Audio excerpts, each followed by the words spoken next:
नमस्कार। जो हमारा टॉपिक चल रहा था भारत का भूगोल, आज हमें भारत के भूगोल में जो भारत दो कटिबंधों में विस्तृत है, उष्ण कटिबंध और शीतोष्ण कटिबंध, उसकी चर्चा करेंगे। तो देखो, भारत के मध्य की बात करें तो भारत के मध्य से एक रेखा गुजरती है और ये रेखा कौन सी रेखा है? कर्क रेखा।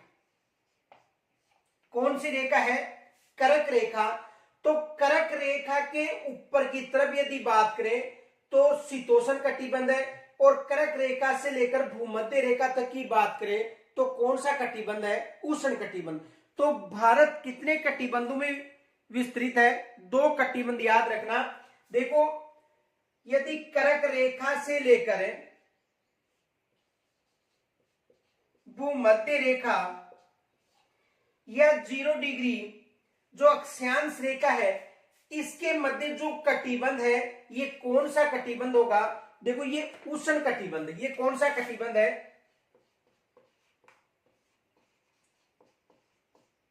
उष्ण कटिबंध। यानी कहां से लेकर कहां तक? कर्क रेखा यानी 23.5 डिग्री उत्तरी अक्षांश रेखा। कौन सी रेखा? ये 23.5 डिग्री उत्तरी अक्षांश रेखा। तो 23.5 डिग्री उत्तरी अक्षांश से लेकर ये जो भूमध्य रेखा है, जिसे 0 डिग्री अक्षांश के नाम से भी जाना जाता है, तो 0 डिग्री अक्षांश से लेकर कर्क रेखा के मध्य भारत का उष्ण कटिबंधीय क्षेत्र है, और कर्क रेखा से लेकर 66.5 डिग्री उत्तरी अक्षांश, इसके मध्य यानी 23.5 से लेकर 66.5 के मध्य जो कटिबंध है, इसे शीतोष्ण कटिबंध के नाम से जाना जाता है। शीतोष्ण या उपोष्ण एक ही बात है। अब देखो, भारत का जो उत्तरी क्षेत्र है, ये 37 डिग्री और 6 मिनट उत्तरी अक्षांश के मध्य स्थित है। तो भारत की यदि अक्षांश विस्तार की बात करें तो अक्षांश विस्तार है 8 डिग्री 4 मिनट उत्तरी अक्षांश से लेकर 37 डिग्री 6 मिनट उत्तरी अक्षांश। मुख्य भूमि की बात करें तो मुख्य भूमि का मतलब है 8 डिग्री 4 से लेकर 37 डिग्री 6 मिनट। और इनके भारत के मध्य से कौन सी रेखा गुजरती है? कर्क रेखा गुजरती है। तो देखो, कर्क रेखा से जो दक्षिण का क्षेत्र है, ये उष्ण कटिबंध, और कर्क रेखा से जो उत्तर का क्षेत्र है, ये शीतोष्ण कटिबंध। तो भारत कितने कटिबंधों में विस्तृत है? याद रखना, दो कटिबंध हो गए। ये उष्ण कटिबंध है और ये कौन सा हो गया? शीतोष्ण कटिबंध। अब आपको प्रश्न पूछा जा सकता है कि भारत में उष्ण कटिबंधीय अक्षांश कितने हैं?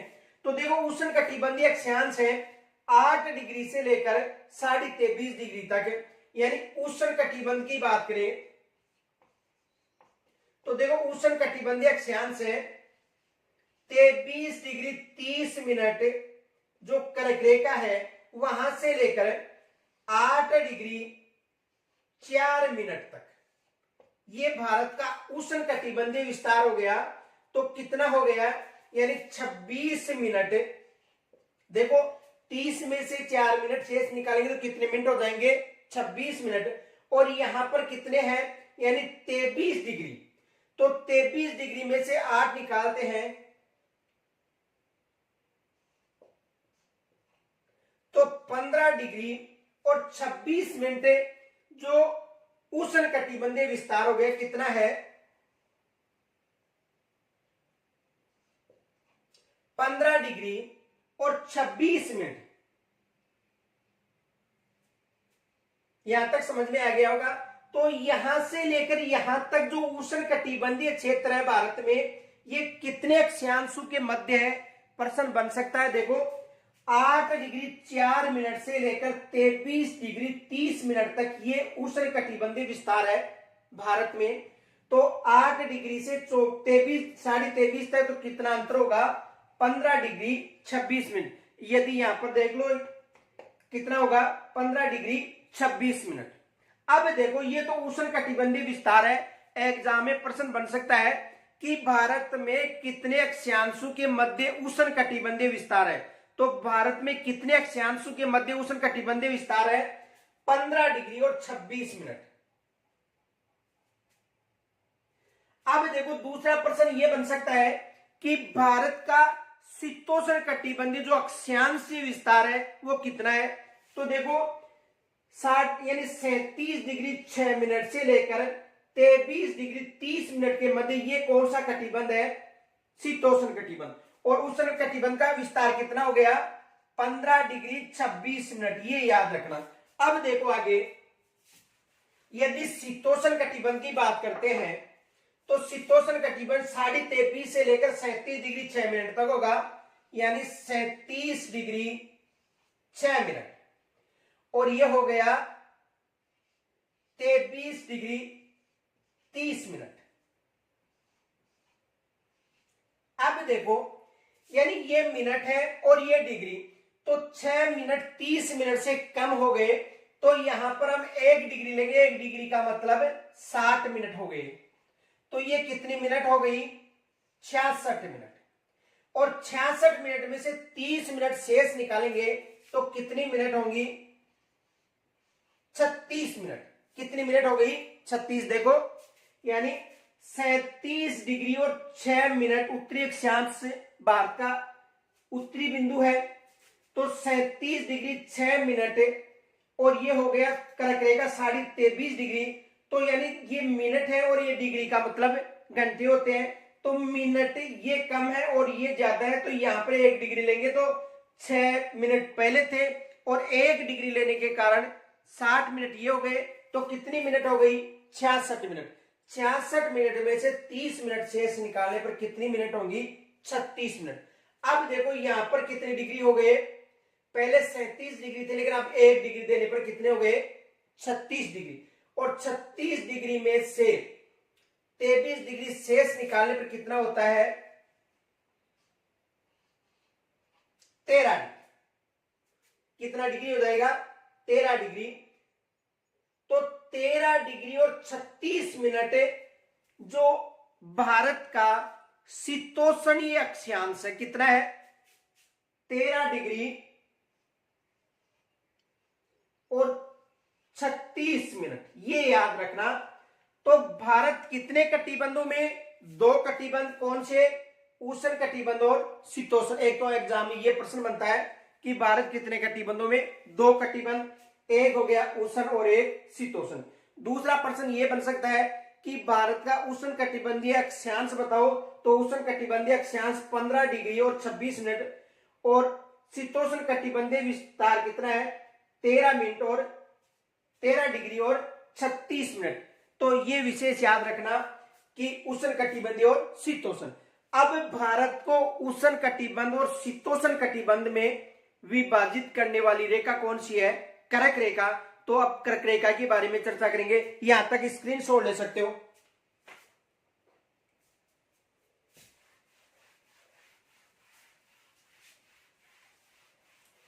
देखो यदि कर्क रेखा की बात करें, यानी भारत को 2 भागों में विभाजित करने वाली रेखा,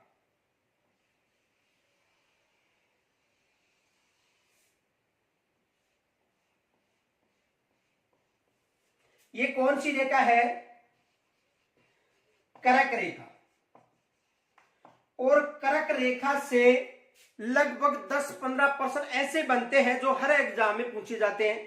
तो देखो प्रश्न बन सकता है कि भारत के मध्य से कौन सी रेखा गुजरती है, कर्क रेखा, पहला प्रश्न। दूसरा प्रश्न यह बन सकता है कि कर्क रेखा भारत को कितने कटिबंधों में विभाजित करती है, 2 कटिबंध। ये कौन सा कटिबंध है, उष्ण कटिबंध। और ये कौन सा कटिबंध है, शीतोष्ण कटिबंध। ये याद रखना, ये उष्ण कटिबंध और ये कौन सा कटिबंध है, शीतोष्ण कटिबंध। अब देखो दूसरा प्रश्न ये बनता है कि कर्क रेखा पर सूर्य की लंबवत किरण कब पड़ती है? तो याद रखना 21 जून को। कब पड़ती है? 21 जून को। यानी इस रेखा पर यदि सूर्य की किरणों की लंबवत की बात करें तो 21 जून को यहां पर लंबवत किरणें पड़ती है। किस रेखा पर? कर्क रेखा या 23.5 डिग्री जो उत्तरी अक्षांश रेखा है, यहां पर सूर्य की किरणें कब पड़ेगी लंबवत? 21 जून को। अब कर्क रेखा भारत के कितने राज्यों से होकर गुजरती है? तो कर्क रेखा यानी ये जो रेखा है भारत के 8 राज्यों से होकर गुजरती है।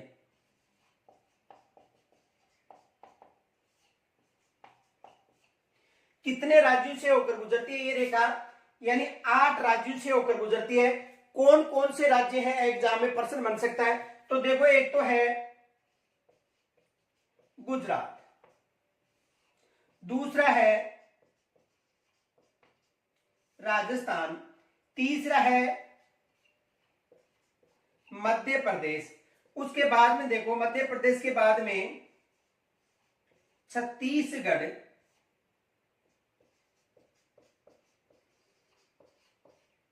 झारखंड। कौन कौन से? देखो, गुजरात हो गया, राजस्थान हो गया, मध्य प्रदेश, छत्तीसगढ़, झारखंड, पश्चिमी बंगाल, त्रिपुरा और मिजोरम। कितने राज्य हो गए? 8 राज्य। कौन कौन से राज्य हैं? देखो, एक हो गया गुजरात, गुजरात के बाद में है राजस्थान, राजस्थान के बाद में है मध्य प्रदेश, छत्तीसगढ़, झारखंड, पश्चिमी बंगाल, त्रिपुरा और मिजोरम। यानी 8 राज्यों से होकर कर्क रेखा गुजरती है। अब यहां से प्रश्न क्या बन सकता है? पहला प्रश्न यह बन सकता है कि कर्क रेखा की लंबाई भारत के किस राज्य में सबसे अधिक है और किस राज्य में कर्क रेखा की लंबाई सबसे कम है। यानी जो 8 राज्य हैं उनसे कर्क रेखा गुजरती है। तो प्रश्न बन सकता है कि इन 8 राज्यों में सबसे लंबी कर्क रेखा की लंबाई, तो सबसे लंबी बात करें तो देखो, सबसे लंबी मध्य प्रदेश,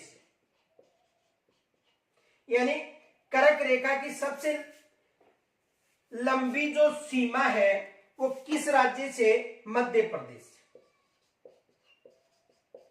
यानी मध्य प्रदेश में कर्क रेखा की सबसे अधिक लंबाई होती है। और यदि सबसे कम लंबाई पूछे तो आपको राजस्थान बताना है कि सबसे कम लंबाई किस राज्य में है। तो न्यूनतम की बात करें तो न्यूनतम कौन सा है? राजस्थान। यानी सबसे लंबी लंबाई किस में है? मध्य प्रदेश में। और सबसे कम की बात करें तो सबसे कम कौन सा है होगा? सबसे कम लंबाई है राजस्थान। कर्क रेखा की यदि कुल लंबाई पूछे, यहां से लेकर यहां तक की यदि कर्क रेखा की लंबाई पूछे तो 2678 किलोमीटर लंबाई है। कितनी है? 2678 किलोमीटर। ये याद रखना, कुल लंबाई की बात करें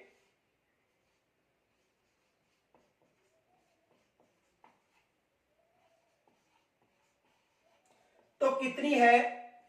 2678 किलोमीटर। यानी कर्क रेखा की कुल लंबाई कितनी है? 2678 किलोमीटर। सबसे लंबी सीमा मध्य प्रदेश में और सबसे न्यूनतम सीमा राजस्थान में। कितने राज्यों से होकर गुजरती है? 8 राज्यों से, ये याद रखना। और कर्क रेखा भारत को 2 भागों में, उष्णकटिबंध और शीतोष्ण कटिबंध में विभाजित करती है। अब देखो यहां से और कौन कौन से प्रश्न बन सकते हैं। देखो, कर्क रेखा कितने राज्यों से होकर गुजरती है? तो कर्क रेखा 8 राज्यों से होकर गुजरती है। कितने राज्यों से होकर गुजरती है? 8 राज्यों से होकर गुजरती है। इस कर्क रेखा के जो 8 राज्य हैं, इससे उत्तर की तरफ के राज्य गिने जाए तो 12 राज्य हैं। और 8 राज्य से नीचे दक्षिण की तरफ की बात करें तो कितने राज्य होंगे? 8 राज्य। देखो समझो इसे, यदि ये कर्क रेखा है, ये कितने राज्यों से होकर गुजरती है? 8 राज्यों से। कर्क रेखा कितने राज्यों से? यदि इन राज्यों के उत्तर की तरफ के राज्यों की बात करें तो कितने राज्य होंगे?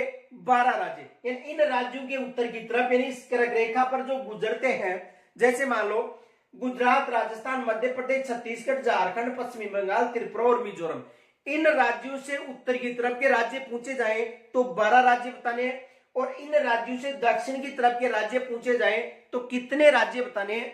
8 राज्य। तो देखो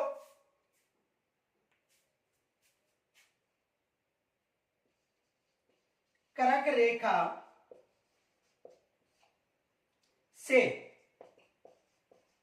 उत्तर की तरफ कितने राज्य हैं? 12 राज्य।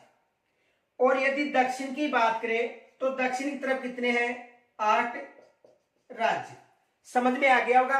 प्रश्न आ सकता है कर्क रेखा या राज्यों की बात करें उनके ऊपर की तरफ और नीचे की तरफ, यानी उत्तर की तरफ और दक्षिण की तरफ, तो कर्क रेखा से ये प्रश्न बन सकते हैं। कौन कौन से प्रश्न है? पहले तो इसका स्क्रीनशॉट ले सकते हो आप।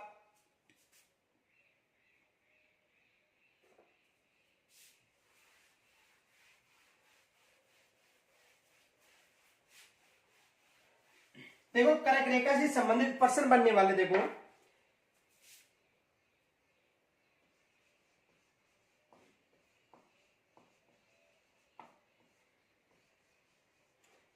यानी कर्क रेखा से संबंधित जो प्रश्न है कौन कौन से बन सकते हैं। पहला प्रश्न है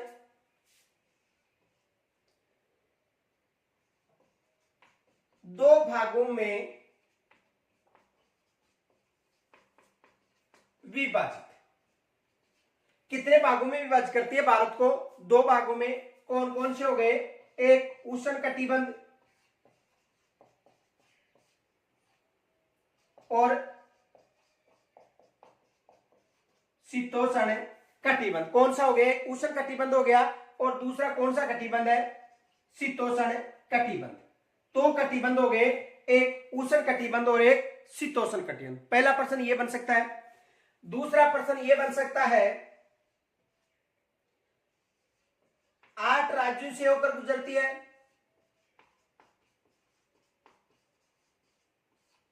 कितने राज्यों से होकर गुजरती है? 8 राज्यों से होकर ये गुजरती है। तीसरा प्रश्न ये बन सकता है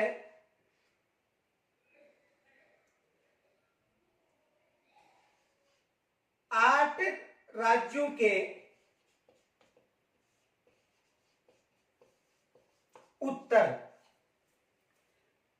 की तरफ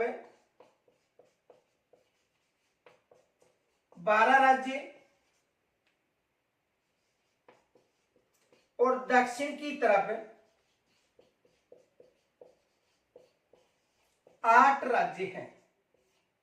यानी देखो 2 भागों में विभाजित करती है। कौन कौन से? एक तो उष्ण कटिबंध हो गया, और दूसरा कौन सा कटिबंध है? शीतोष्ण कटिबंध। कर्क रेखा कितने राज्यों से होकर गुजरती है? 8 राज्य।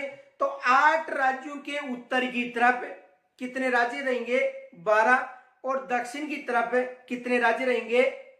8 राज्य। पहले देखो इसे समझो अच्छी तरह से, यहां तक स्क्रीन छोड़ लो।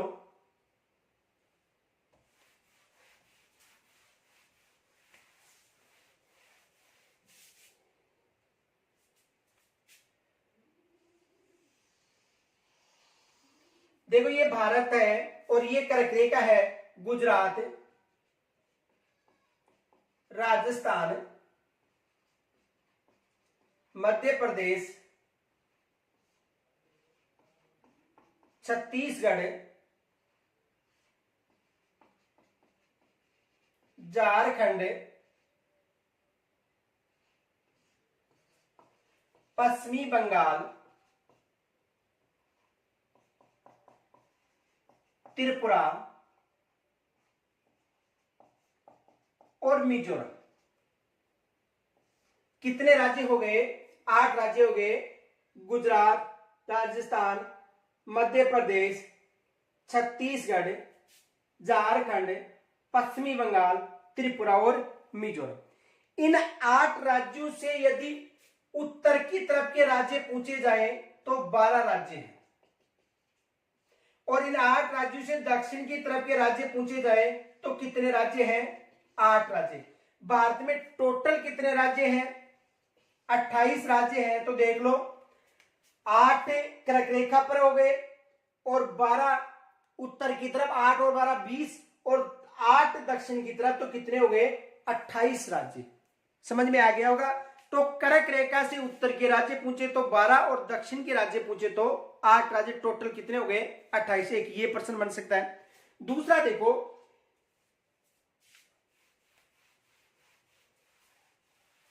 दूसरा प्रश्न ये बन सकता है, इस कर्क रेखा पर जो 8 राज्य स्थित है, कितने राज्य स्थित है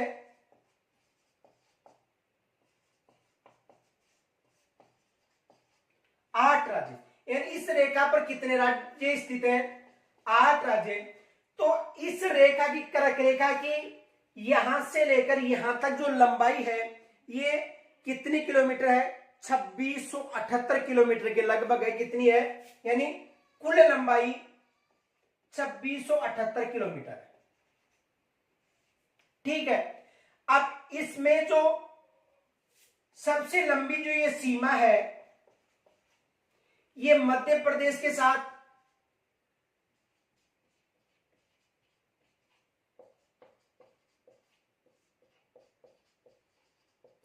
सर्वाधिक लंबाई किसके साथ मध्य प्रदेश साथ, और न्यूनतम सीमा बात करें तो किसके साथ राजस्थान के साथ, और राजस्थान के साथ कितनी किलोमीटर है 26 किलोमीटर, ये याद रखना। यानी कर्क रेखा 8 राज्यों से, सर्वाधिक लंबाई मध्य प्रदेश, न्यूनतम लंबाई राजस्थान, और राजस्थान में कितनी है 26 किलोमीटर। देखो कुछ बुकों में आपको 85 किलोमीटर मिलेगी, लेकिन जो पंचायती राज के द्वारा जो तृतीय श्रेणी शिक्षक भर्ती हुई थी उसमें 85 किलोमीटर भी था, 81 किलोमीटर भी था और 26 किलोमीटर भी। लेकिन 3-4 जो जिला स्तरीय पेपर हुए थे उनमें जो पंचायती राज है उन्होंने उसका सही माना था 26 किलोमीटर। तो कर्क रेखा की राजस्थान में लंबाई कितनी है 26 किलोमीटर, कुल लंबाई कितनी है 2678 किलोमीटर। तो यहां तक समझ में आ गया होगा। ये प्रश्न बन सकते हैं, एक कुल लंबाई 2678, सबसे लंबी राजस्थान, न्यूनतम राजस्थान और सबसे लंबी मध्य प्रदेश के साथ सीमा बनाती है। अब आगे देखो, एक प्रश्न ये भी बन सकता है कर्क रेखा से कि कर्क रेखा को ऐसी कौन सी नदी है जो 2 बार विभाजित करती है। तो कौन सी नदी है माही नदी। कौन सी नदी है माही नदी कर्क रेखा को 2 बार विभाजित करती है, ये याद रखना। जो माही नदी है ये कर्क रेखा कितनी बार विभाजित करती है 2 बार। और कर्क रेखा के निकट जो 8 राज्य हैं उनमें सबसे नजदीक राजधानी किसकी है, ये भी प्रश्न बन सकता है। यानी कर्क रेखा पर जो स्थित 8 राज्य हैं इनमें सबसे नजदीक किस राज्य की राजधानी है। तो देखो नजदीक राजधानी की बात करें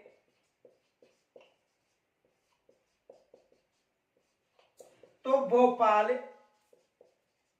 और आइजोल है। यदि 8 राज्यों की बात करें तो इनके नजदीक राजधानी है भोपाल व आइजोल, ये याद रखना। जो ये 8 राज्य हैं इनमें नजदीक राजधानी किसकी है, यानी मध्य प्रदेश वाली जो भोपाल ये सबसे नजदीक है, तो नजदीक राजधानी भोपाल और आइजोल है।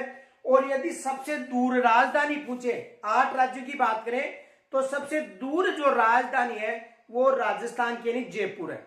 नजदीक कौन सी हो गई भोपाल और आइजोल, और यदि दूर की बात करें तो दूर कौन सी है जयपुर यानी राजस्थान। तो यहां तक समझ में आ गया होगा कि जो कर्क रेखा पर जो 8 राज्य स्थित है उनमें सबसे नजदीक राजधानी पूछे तो भोपाल और आइजोल बतानी है, और यदि सबसे दूर पूछे तो कौन सी बतानी है जयपुर बतानी है। कर्क रेखा पर सूर्य की लंबवत किरणें कब पड़ेंगी, तो कर्क रेखा पर सूर्य की जो लंबवत किरण है ये कब पड़ती है 21 जून को, ये याद रखना। कब पड़ेंगी 21 जून को कर्क रेखा पर सूर्य की लंबवत किरणें पड़ेगी। तो ये कर्क रेखा से संबंधित प्रश्न बन सकते हैं। तो यहां तक स्क्रीनशॉट ले सकते हो आप।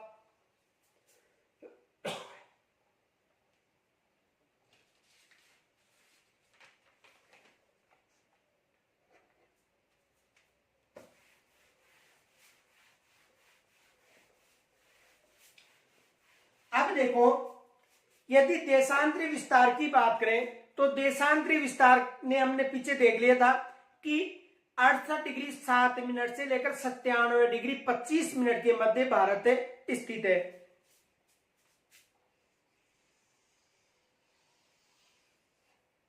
यानी 68 डिग्री 7 मिनट पूर्वी देशांतर से लेकर 97 डिग्री 25 मिनट पूर्वी देशांतर के मध्य भारत स्थित है। अब देखो, भारत का जो मानक समय रेखा है ये 82.5 डिग्री पूर्वी देशांतर को माना गया है। प्रश्न बन सकता है कि भारत मानक समय रेखा कौन सी है, तो 82.5 डिग्री पूर्वी देशांतर है, न कि पश्चिमी होगी, क्योंकि जो 0 डिग्री देशांतर थी इस रेखा से भारत पूर्व की तरफ स्थित होने के कारण भारत का जो देशांतरी विस्तार है ये पूर्वी देशांतर होगा। तो देखो 82.5 डिग्री की बात करें,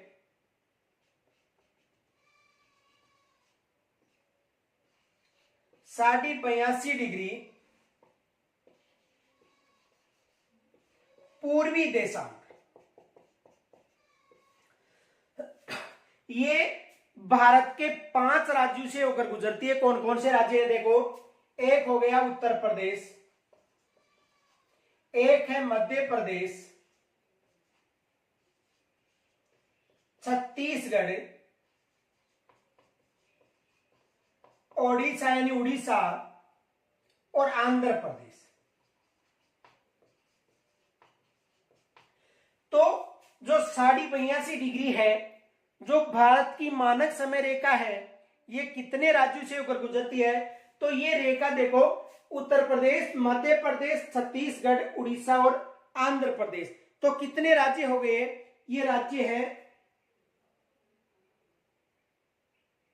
5 राज्यों से होकर ये रेखा गुजरती। कितने राज्यों से, 5 राज्यों से होकर कौन सी रेखा गुजरती है, 82.5 डिग्री, जिसे भारत मानक समय रेखा भी कहते हैं। देखो विश्व मानक समय रेखा की बात करें,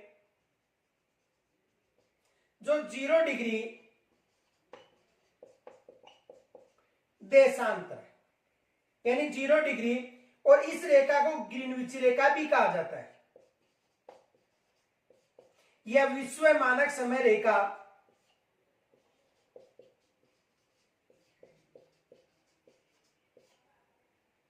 विश्व मानक समय रेखा कोई सा नाम भी आ सकता है। तो देखो 0 डिग्री या ग्रीनविच या विश्व मानक समय रेखा से लेकर इनके मध्य 5.5 घंटे का अंतर रहता है। यानी इस रेखा से भारत की जो मानक समय रेखा है ये 5.5 घंटे आगे रहती है। ये याद रखना, कितने घंटे, 5 घंटे और 30 मिनट भारत मानक समय आगे रहती है। कितनी, 5.5 घंटे। यदि यहां पर देखो, यदि यहां पर 12 बज रहे दोपहर के, तो देखो यहां पर कितने बजेंगे, 5:30। ये याद रखना, यानी इस समय में यहां पर 5 घंटे और 30 मिनट आपको अधिक जोड़ने, ये याद रखना। और इस रेखा के यानी जो कर्क रेखा है, ये जो विश्व मानक समय रेखा और भारत मानक समय रेखा है, इसके मध्य कितना समय का अंतर रहता है, 5 घंटे और 30 मिनट का। और जो भारत मानक समय रेखा है, इस मानक समय रेखा के इस तरफ 11 राज्य हैं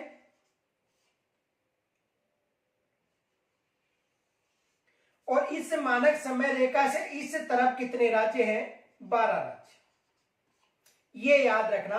देखो इसे दोबारा समझो कि जो भारत मानक समय रेखा है ये 5 राज्यों से होकर गुजरती है। कौन कौन से राज्य हैं आपको बता दिया, उत्तर प्रदेश, मध्य प्रदेश, छत्तीसगढ़, उड़ीसा और आंध्र प्रदेश। इन 5 राज्यों से यदि पूरब की तरफ के राज्य पूछे तो 11 राज्य बताने, और इन 5 राज्यों से यदि पश्चिम की तरफ राज्य पूछे तो 12 राज्य बताने, कितने राज्य? 12। तो इस रेखा से इस तरफ कितने राज्य हो गए? 11, और इस तरफ कितने हो गए? 12। देखो 12 और 11 कितने होते हैं? 12 राज्य किस तरफ हो गए? पश्चिम की तरफ। 11 राज्य किस तरफ हो गए? पूरब की तरफ। और 5 राज्यों से होकर ये रेखा गुजरती है, तो कितने हो गए?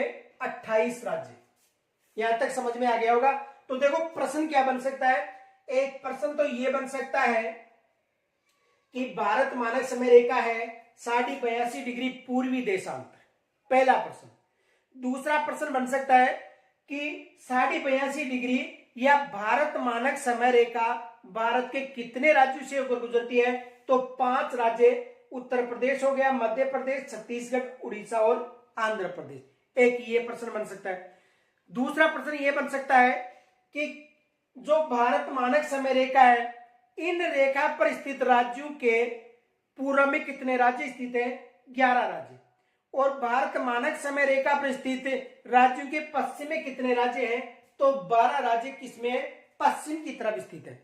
दूसरा प्रश्न बन सकता है, विश्व मानक समय रेखा से लेकर जो भारत मानक समय रेखा है, इनके मध्य कितने समय का अंतर होता है? तो याद रखना 5 घंटे और 30 मिनट का अंतर रहता है। अब प्रश्न बन सकता है, देखो यदि प्रश्न बने कि जो ग्रीनविच शहर है इंग्लैंड में है, यदि इंग्लैंड में दोपहर के 1 बजे, प्रश्न ध्यान से समझो। देखो पहले तो यहां तक स्क्रीन छोड़ लो। देखो प्रश्न क्या बन सकता है,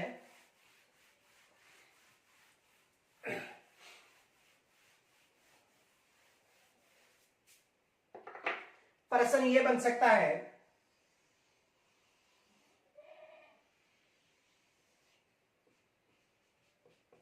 भारत मानक समय रेखा, और यह है विश्व मानक समय रेखा। इसे 0 डिग्री देशांतर भी कहा जाता है या ग्रीनविच रेखा भी कहा जाता है, और इसे 82.5 डिग्री पूर्वी देशांतर भी कहा जाता है। अब प्रश्न बन सकता है कि यदि लंदन की बात करें या इंग्लैंड की बात करें,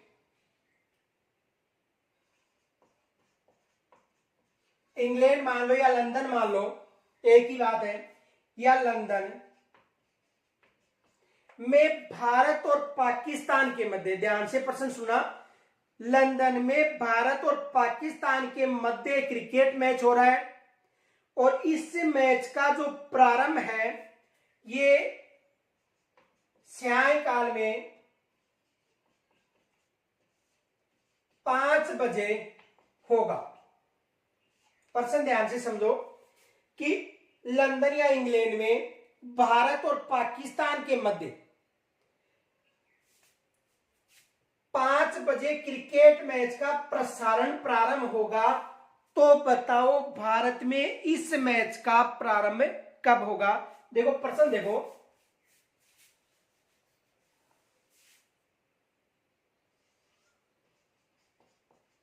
भारत व पाकिस्तान के मध्य इंग्लैंड में क्रिकेट मैच का की बात है, इंग्लैंड में क्रिकेट मैच का प्रसारण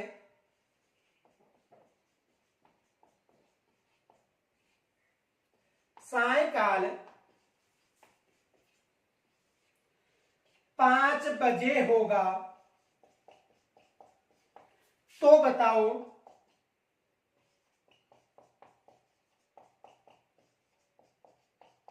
भारत में